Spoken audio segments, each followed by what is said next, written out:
Dəyərli izləyicilər, sualın məlum qaydalara əsasən saniyələr içində bitirə bilərəm, lakin istəyirəm ətraflı şəkildə izah verim. Özümdən sadə bir nümunə yazacağam. X-in kvadratı çıxılsın 9 vurulsun modul x plus 20 bərabərdir 0. Modul x-in kvadratı ilə x-in kvadratı deməkdir. Modul x-ə mən bir t demiş olsam, ondan almış olacağım. T-nin kvadratı çıxılsın 9t plus 20 bərabərdir 0. Və yazıram T1 bərabərdir, T2 bərabərdir. Toplayanda müsbət 9, vuranda 20. Hansı əhədlərdir? 4 ilə 5.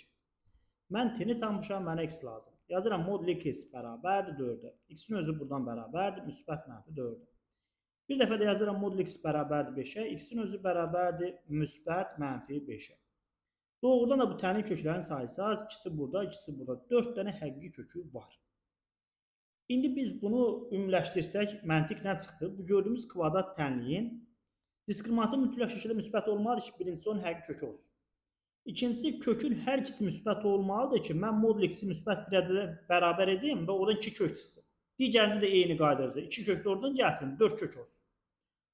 O zaman eyni üsuldan davam edirəm. Artıq qayıdıram sualımıza.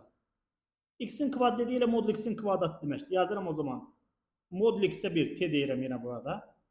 T-nin kvadratı çıxılsın 8t plus p çıxılsın 4 bərabərdir 0.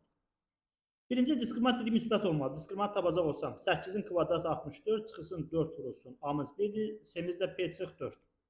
Böyük 0. Hər tərəfi 4'ə bölsəm, bölünsün 4, bölünsün 4. O zaman nə almış oldum?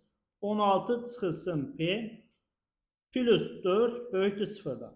Mənfi p böyükdür mənfi 20'dən, yəni p kiçikdir 20'dən. Bu birinci şərt. Digər tərəfdən dedik, kökün hər ikisi müsbət olmalı. Bu da çevrilmiş kvadrat tənlikdir. Kökün hər ikisi müsbətsə, toplasam müsbət, əks işarən ikinci əmsal. Doğrudan da ikinci əmsal mənfi doğru yerindədir.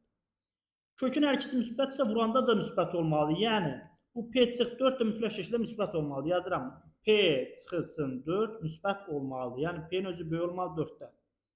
Şərtimə əsasən nə aldım? 20-dən kiçik 4-dən böyük. Qeyd edirəm o zaman p əslində 4-dən böyük, 20-dən kiçik olmalıdır. Bizdən deyir ki, p parametri neçə tam qiymətində? 20 çıx 4, 16, birini də çıxsam 15. Çünki heç birini almır. Deməli, bu araqda 15 dənə tam ədəd var. Düzgün cavab 15.